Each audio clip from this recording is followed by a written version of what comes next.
Okay, guys, we're back. I'm here with Ray J. Megginson of the Megginson Agency with Brightway Insurance. I'm Nicole with the Stanbra Team, and we're just talking a little bit of Insurance 101. So we're going to back it up a little bit and talk about, I'm a home buyer. I just put a contract together. I have a contract under for a home that I'm interested in buying, and the next step is to go to the inspection period. So what are some inspections that, as a home buyer, I should be making sure I have done? Is it just one inspection, or are there other types of reports that I should be requiring my inspector to do? For a first-time home buyer, there's three things to consider. One is, of course, the age of the home, and if it's 30 years or older, you're going to need what's called a 4-point inspection. Okay, and what is that? So what that is it's the 4 main points of the home. It's going to inspect the AC heating system. Okay. It's got the plumbing, the electrical, and the roof. Okay. So as an insurance company, as an agent, I never want to see a full inspection. Like never ever send me a full inspection. Okay. And never send the carrier, especially never send them the full inspection. Okay.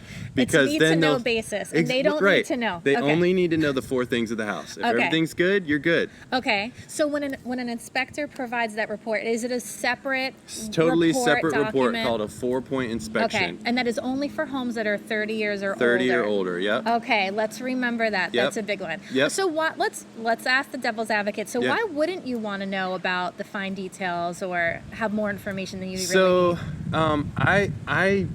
I don't need to know them because I don't have to go through a 30-page report. Like, I don't Okay. care if the paint is peeling or Yeah. if a doorknob is loose. Because a lot of it's just normal wear and tear Right, anyway. right. Okay. And the insurance company, you think they really only want to see the 4 points, but if they start looking through and seeing, oh, there's a drywall fix that needs to happen, they're going to ask you to fix that drywall. Uh-huh. You can do whatever you want as long as those 4 points are good. Okay. Then So yeah. so you, and a lot of times when a buyer and when a purchase is happening, a seller might say, hey, this needs to be fixed, I'll give you a credit. Right. We don't need to know that. Yes, exactly. They can keep the credit and not even fix it if they Right. want. But if it's something that needs to be fixed, it needs to be fixed in insurance standards. You see what I mean? Yes. Okay, so insurers will start nitpicking at, different things on the report, and they may make mountain out of a molehill. Right. They may actually say, oh, well, there looked to be, some damage on the drywall, but maybe in their mind they'd be like, well, there could be a chance that there's mold behind that drywall and all the drywall needs to be pulled out, and that could just make it more of a risky policy for them, and they may jack up the price. Well, they won't jack up the price. They'll just say no. Okay. the 4 points doesn't drive the factor of the price. Okay. It's only to figure out if it's insurable. Got it. Now, one good thing is to mention here is no matter what, every insurance company does their own inspection. And what they'll do most of the time is just do a drive-by and walk around the property. And you never know when that's going to be. It could be after closing. Right. And that's where you can have issues like, hey, you have a pit bull or, something crazy where they find it and it's going to be within 30 days of closing. Right. So that's one big thing. So after you get the 4-point, the other main thing is going to be a wind mitigation inspection. Okay. And the same inspector is going to do that. If the home is built 2002 and after, it's going to get the main discount credits, so you don't necessarily have to have it. Okay. Now, what a wind mitt will do is the opening protection of the house, such as the windows, the door, that will give you either full protection or, just some variant of that. Okay.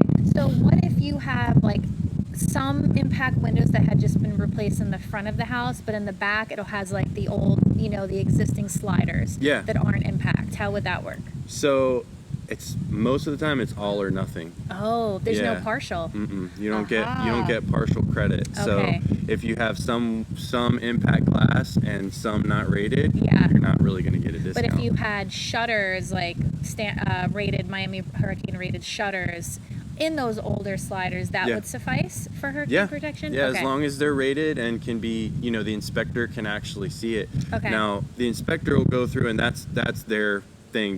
They make sure they get it right, but it's always good to, once you get the inspection, especially the wind mitigation inspection, to ask the inspector, hey, what could I change to get full credit? Right. And they'll tell you right there. Okay. And most of the time it's like, I see a lot of like skylights Yeah. that are not rated. Okay. Or you might see an opening front door that's not rated, or those Right. little glass blocks. Yes. You never know if those are exactly. rated. Or the garage door. May not yeah. have the brackets in place. Right. Okay. That's all good things. And those are things that you can either factor in, like during the inspection period. It's still a negotiation process during that period. So that may be something that you can negotiate either a credit with your seller, or maybe the seller could even, help you out and get some of those items taken care of. But that's good to know. And you're also making that honey-do list or your to-do list after you close of, okay, once we close on this house, we really need to focus on getting new windows, or just Right. making sure that we are totally protected, which would then reduce our Insurance premium. policy. Yep. Okay, so then let's talk about that a little bit, because we segued into that. Now, if you close on a property and you did not have full coverage, obviously your premium is going to be a little higher. But say like 2 days later, you made some of those repairs, and then all of a sudden you are, fully protected hurricane-wise. Can you update your policy Sure. immediately, or do you have to wait for a window, a period of time, or? No, so the only thing that they'll require is to update the inspection. Okay. So the inspector would come back out and see that and give it the okay, and then once that happens, you get a check back from the Okay. insurance company. That's amazing. Yeah. Okay, that's really good. And so I would just say a tip would be whoever you use for your inspector to do the initial inspection, it would just be helpful to have that same guy go back out for that second inspection, because he's familiar with the house and he just knows what was there before, and he can refer to it when he's checking it the second And sometimes they're okay with just, hey, take me a picture of the new window, Yeah. and I'll update it and send it to me, and then Yeah, we're good. That'll save them a trip and Yeah. money, so Yeah. and it works for everybody. Yeah. Okay, that's good to know. Yep. Okay. All right, guys, we're back. So we're going to talk about hurricane season that is upon us starting tomorrow, June 1st, hurricane season, the beginning. And in South Florida, we have to be prepared. So we're going to talk about making sure that you're completely prepared and protected when that storm hits, because I think Absolutely. we're going to have a pretty active storm season, although they say that every year. They but, do say it every year. it's better to be prepared than not prepared. So, all right, let's say here we are. Like right now, I'll just say from my personal situation, I don't require, my home is not in the flood zone where I'm mandated by my lender or required to have flood insurance. But so I stopped my flood insurance policy to save a couple $100, really. But that's a couple $100, or Yeah. nice dinner out or groceries for a couple weeks. So I took it off. But now I'm thinking, everyone's talking about storm season. Maybe I should reinstate my flooding policy. Can you do that? And how does that process work? Yeah, so flood is one of those kind of hot button topics whenever it's hurricane season. Yeah. Here's a quick story. So 3 years ago when Matthew was coming, Yeah. there was a company that was allowing me to write flood insurance the day before Really? and binding it, and I probably wrote like 30 policies until like 3 a.m. that night before. Wow. And so they totally changed their policy, and now it's a Sure. 15-day waiting period. Wow, I can't believe they Yeah. let you do it right the Yeah, day before. so just to kind of explain, people don't realize when a hurricane's on the way, it can actually cause flood damage, and your homeowner's policy will not cover it unless you have flood. So it's usually a totally separate policy. There are some carriers that will endorse it onto the policy, but for the most part, it's a separate policy, and it is a totally different thing than hurricane, fire, anything. Anytime water rises Yeah. and comes into your house from the outside, that's technically flood. So Okay. even if a hurricane comes in and blows a huge storm surge in and a ton of water, rainfall, it's rising from the top, so your hurricane insurance doesn't cover that. That's actually flood. So, okay. and what you were saying is, your house is in an X zone, which is preferred. Right. Now, all of Florida is in a flood zone. Okay. That's important Let's to repeat note. that. Yes. So There's just different levels of flood. So exactly. So Okay. if you're in a preferred X zone, yeah. the NFIP, National Flood Insurance Program, says that you might have a 1% chance every year of a flood, and it compounds over the Okay. life of the mortgage. Okay. So they say 1% each year. So if it's been 20 years, there's a 20% Yeah. chance. that Right. you might have a flood. Okay. Now, it's more in South Florida because you're in the hurricane Yeah, zone. we're in it. We're in it. So, and it can definitely bring flood. Right. In fact, these waters right here were above the bulkheads when I right. came in Matthew. So if this water right here rises up and above the bulkheads, I don't know if they can see it in the camera, but towards the lighthouse, if it goes above that bulkhead, Yes.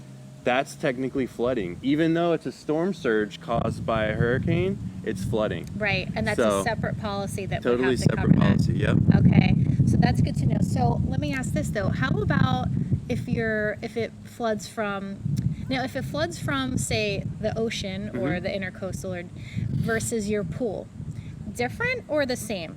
Like if your pool just overflows from all the rainwater. So the NFIP determines each claim is going to be a little different. If your pool overflows, it's most likely because there's a massive amount of rain. Yeah. So it would need to saturate. It kind of gets into the nitty gritty, but Okay. it would need to saturate more than an acre or more than two properties or more. Okay, it couldn't just be like your house flooded, but Right. your next door neighbor Right. didn't. Now, an adjuster will come out and look at it Okay. and see. But because every situation is different, so Sure. you can't say like, oh yeah, that would be covered Okay. or not covered. Right. But for the most part, flood is totally separate, and it's going to be from rising waters coming in from the outside. Okay. And I actually have another video where I talk about tips for homeowners to prepare for hurricane season. So definitely subscribe to my YouTube channel so you could be aware of when that comes out. And because it's like things for your pool in your backyard area, you want to make sure they're debris free. You want to make sure that the runoff has a clear path to go. You want to make sure Yep. that you have gutters on your home that keeps the water away from your actual house and your pool deck. And every pool that's built, it has that drain system, right? So right now mine's totally clogged up. Like I have so much debris and leaves just Yeah. from over the year, dirt in there. So you want to make sure that you're cleaning that out, power washing. Not only does it make your house look nice, but you're allowing the water, which will inevitably build up from storms, to have a way to flow out away from your house and, Yep.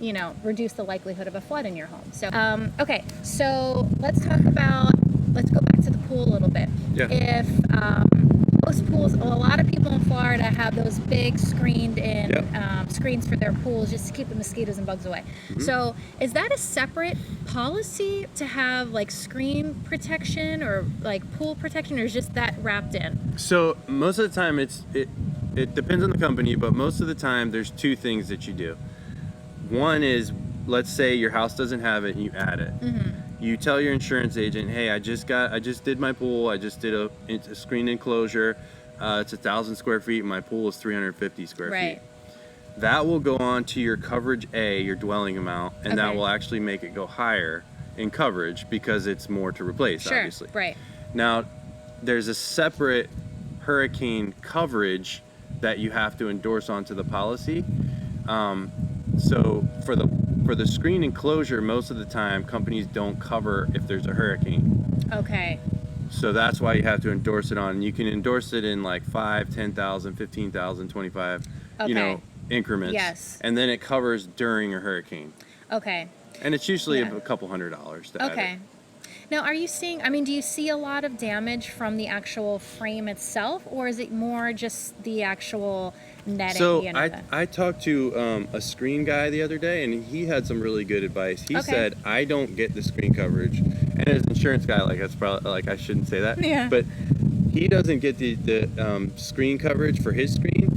If he knows a category 3 or more is coming, he's going to take a razor and just cut his. Yes. Because the aluminum structure is going to be fine Right. because it's going to blow through it. Right. But what happens is when the screen is all getting the force of that, then Yeah, it's it's damaging flexing. everything. Yes, Exactly. because it's pulling the frame with it. So, I mean, how hard is it Okay. to repair a screen? It's No. not difficult at No, all. So, right. it might be worth doing that. You save Okay. a couple $100 Yeah. and put that towards something else. And Sure. then, That's a really good idea.